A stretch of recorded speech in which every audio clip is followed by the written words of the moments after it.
Gosh, my background is so boring. I need to.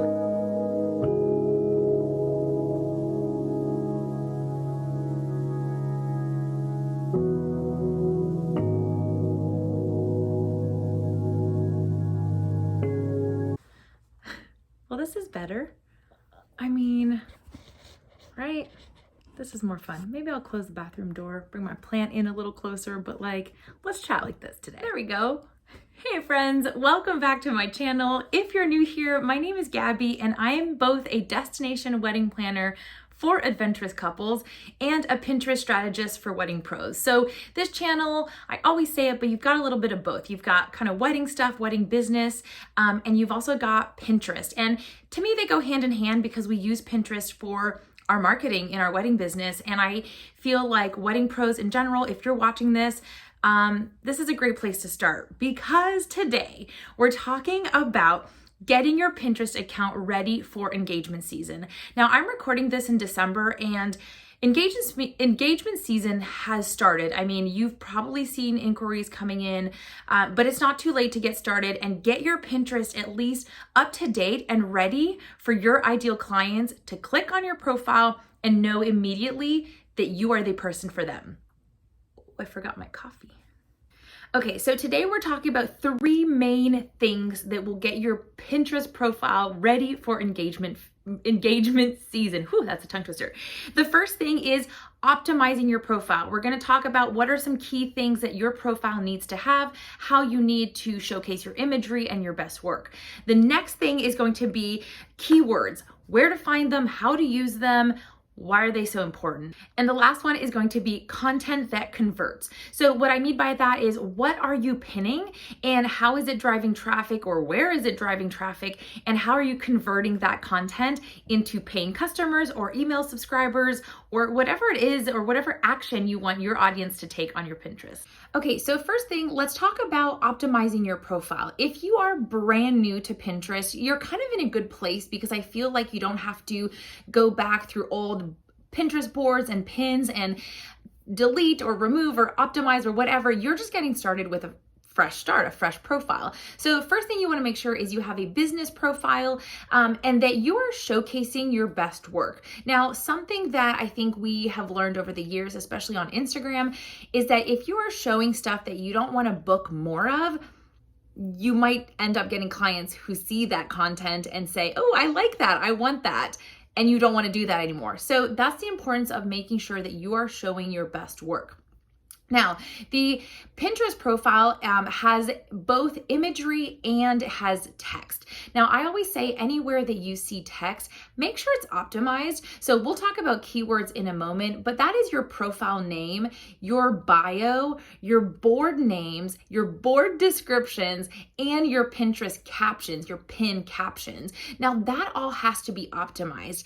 That means thinking of strategic keywords that you're going to use, little less of the storytelling like we would do on Instagram, and a little more searchable topics. So think of it as a visual search engine, basically a photo version of Google, right? So when you go on Google, you don't type in Joe and Jane's wedding story, you type in 3-tiered cake with blue geometric shapes. I just made that up. That exists. That for sure exists. So you come into Google with a very specific keyword, right? So same goes for Pinterest. Couples are coming to Pinterest and they're starting to put in keywords that they want to be inspired by, they want to see.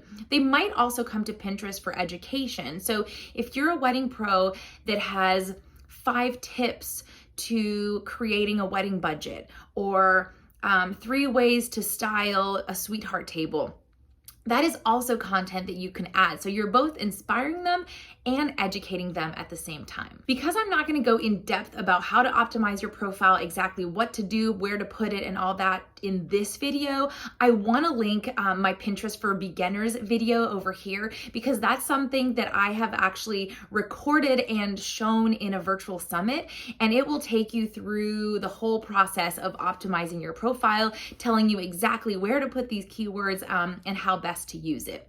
The other thing on the profile is you get what's called a hero image, or a hero video. And what that is it's the backdrop photo of your whole profile. And this to me is a missed opportunity for a lot of people.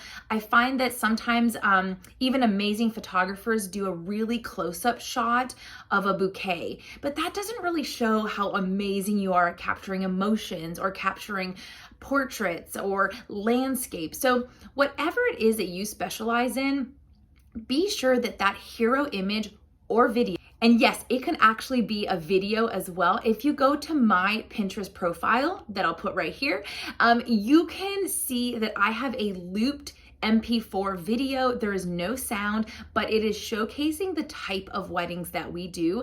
And I feel like it really gives people, especially couples, a view of what we're capable of. So just make sure that when you're choosing that photo or video, that you're really choosing something that best describes or best showcases your work. Now, the other thing I just want to mention about optimizing your profile, and I go into it in that video that I mentioned a few minutes ago, but that is making sure that you are only showcasing relevant boards. Now, a lot of us started on Pinterest, and this is why I said earlier, if you are brand new to Pinterest, you're kind of in a good place. But if you had a personal Pinterest account before making this into a business, you might have some boards that are not totally relevant. So you might have something about fitness or food or, something that is not wedding related. Now, it doesn't mean that you have to delete those boards. In fact, definitely keep them, but just make sure that Pinterest is not searching or categorizing your profile based off of those boards. For example, if you have a fitness board, you just go in the back end and make sure that board is set to secret to make sure that it is hidden from your profile. So your ideal clients are not seeing your fitness board, but you as the owner of this Pinterest account can log in and access the board anytime. Okay, let's get into the meat of this, which is the keyword research. Now, this can be a little bit daunting if you're new. So I want to give you 2 places that you can go and find some helpful keywords to get you started. If you don't know, because that's the thing is if you're like, I'm just so new to Pinterest, I don't know how to even think of it as a search engine, don't worry. This is where you're going to start. The first place is called Pinterest Predicts. Now, this is super Googleable. I'll write it down here. Literally go in Google, put in Pinterest Predicts 2022 if you're watching this getting ready for 2022. And it will come up with a beautifully created document that Pinterest puts out at the end of every year with predictions for the upcoming year. The trick with Pinterest Predicts is you want to make sure that you are clicking on the categories that it's showing you, because it's coming up with kind of some funny and creative names, but those are not the keywords that we're looking at. Once you click on the topic that you're interested in, go ahead and scroll through and see what the keywords are that Pinterest is suggesting. Now, every category is not going to be right for you, so go through every category, pick out the ones that are relevant to your business. Go in and find something that is relevant to your audience and to your work. Now, these are kind of some keywords that you can use in your content, which we'll talk about next. But right now, let's just focus on finding those keywords. So the first one is Pinterest Predicts. Just Google Pinterest Predicts 2022 and you'll find that beautiful document. Now, the second place that I like to look for keywords is Pinterest Trends. Now, Pinterest Trends is already kind of built into your Pinterest account, and you can find it over here. And Pinterest Trends will basically allow you to search a keyword. So this is kind of part 2 to keyword research, because you have to know what you want to put in. When you're just starting out, keep it general. What are some things that people have asked you to do, right? What are some design styles that you often get asked to do? Start there and see what Pinterest gives you. So in this case, let's do boho wedding ideas and see what comes up. You'll get a graph and you'll get basically some peaks and valleys here. Now, what you want to be looking for is the peaks means that is the week that this keyword is going to be trending the most. So you want to find keywords that do have a lot of action. It doesn't have to be 100% every time, but if you type in a keyword and there's just not much happening, I would probably not focus on that keyword. Now, where do we use these keywords? As I mentioned earlier, we're using them in our profile bio. So that is kind of our profile name, that description bio right under our name. And in that bio specifically, I like to tell people who I am, what I do, and who I do it for. So if that can help you a little bit, figure out what to put, you will be limited in the number of characters, but at least it's a place to start and tell your audience exactly who you are, what you do, and who you do it for. The other place I use these keywords are in my board names, my board descriptions, and of course in my actual pin. Okay, last but not least, let's talk about creating content that converts.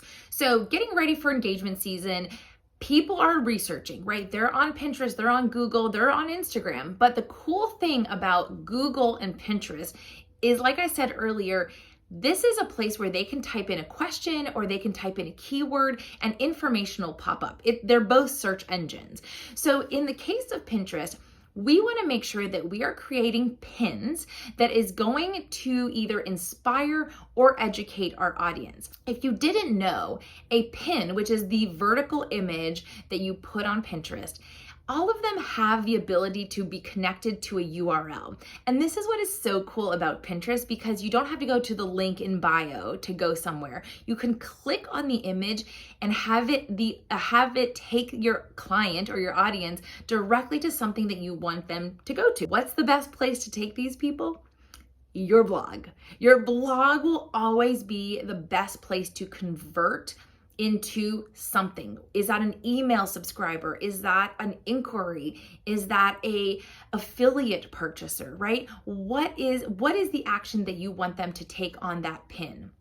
So make sure, and this is, for some of you, you've been dreading to hear this, but make sure your blog is up to date. Make sure your blog has pictures and text and clickable links within the actual blog post that can really help your audience get to know more about you, know about your work, your brand, and eventually they'll inquire. Please do not send them directly to your contact form, because think of it on your end. If you are just getting to see this beautiful photo on Pinterest, you don't know who this person is that took the photo or who the wedding vendor is, but you want to know more about it and you want to get inspired and you're just starting your wedding journey, and you click on that photo and you go to the inquiry page. Womp womp, right? That's a bummer. And I can kind of feel that, like, as a client in other brands, I would be really bummed to have that experience. So just really think about your customer's journey, your client experience as you're creating content that converts. The other type of content that Pinterest really wants you to create are idea pins. Now, formerly these were called story pins. So I'm going to link my kind of tutorial at the very beginning of when story pins came out. So there are a few things that have changed since, but idea pins is basically the Instagram story version of Pinterest. Actually, maybe they're more like reels now, because they do not expire. So Instagram stories will expire in 24 hours. Idea pins stay forever. And basically Pinterest is wanting us to create a little more content. Now, the challenge and kind of the pushback that people have had with idea pins is that it does not link to a URL. You cannot send people from an idea pin to a website. It will only prompt people to follow you on Pinterest and to go view your profile. But that's okay, because let's say you create something super inspiring, fun, maybe there's music, and they're like, that was so fun to watch. Who is this vendor? Who is this photographer, designer, whatever? Let me go look at their profile. Once they're on your profile, they'll have access to all the other content you added to Pinterest. And that means a lot of the other pins have links attached, right? You're sending them to your website. So don't be turned off by the fact that idea pins don't have URLs. They're really there to help build the like, know, and trust factor. And then people will start clicking around. They'll follow you. They'll see your content every time they log into Pinterest. Trust me, it's a good thing. And last but not least, another type of content that you can definitely add to Pinterest, but I put a little bit of a caution or warning with this one, and that is Instagram posts. So I warn you because I don't believe personally that this is a long-term strategy. So a lot of people say, well, I don't have a blog. How do I even add content to Pinterest? I don't even know where to send them. Can I send them to my Instagram? Because I'm so much more active over there. Yes, you can start with that, but don't make it a long-term strategy because I really think people want more than that. If you're going to send them to Instagram, first make sure that it's the same photo that they're going to see. Don't send them to your Instagram profile, send them to the very specific Instagram post link, right? So when you click on a post, you can copy the URL directly for that post. Make sure that is the URL you are using on Pinterest. So the challenge is people see this image on Pinterest, they want to usually learn more or see more of the same. So when you send them to Instagram, they're going to your profile, but they want to see the blog post, they want to read the story, they want to see the continuation of this wedding that you posted about. So use it, but use it for a short period of time and use it just to get yourself started. I really, really think the best conversions will come from sending people to a blog post. Whew, okay, so there you have it. I mean, quick and dirty on how to get your Pinterest profile ready for engagement season. Think about your ideal clients. Think about what is it that they're coming to Pinterest to look for. They're usually coming for inspiration. They just got engaged. They're excited to plan their wedding. Maybe you give them tips and tricks, right? That leads to a blog post. Maybe you give them a beautiful idea pin full of photos from a past elopement that you did. Maybe you give them one single beautiful pin that links to a blog post. There's a lot of different types of things that you can do with Pinterest, but make sure that your profile is ready to go. You're talking to them specifically. Your imagery is clear on who you are, what you do, and who you do it for. And guys, the best advice I can give you is just start. Don't stop this video and then not think about it again. Right now, go pin one pin. Do it, just one, and put in some keywords in your caption, send it out to the Pinterest universe and wait and see what happens. Thanks for watching, guys. If you like this video, please give it a thumbs up. It helps a ton. Don't forget to subscribe because you will be notified when I have more content, more tips and tricks for both Pinterest and how to grow your wedding business. And I will catch you next time. Bye.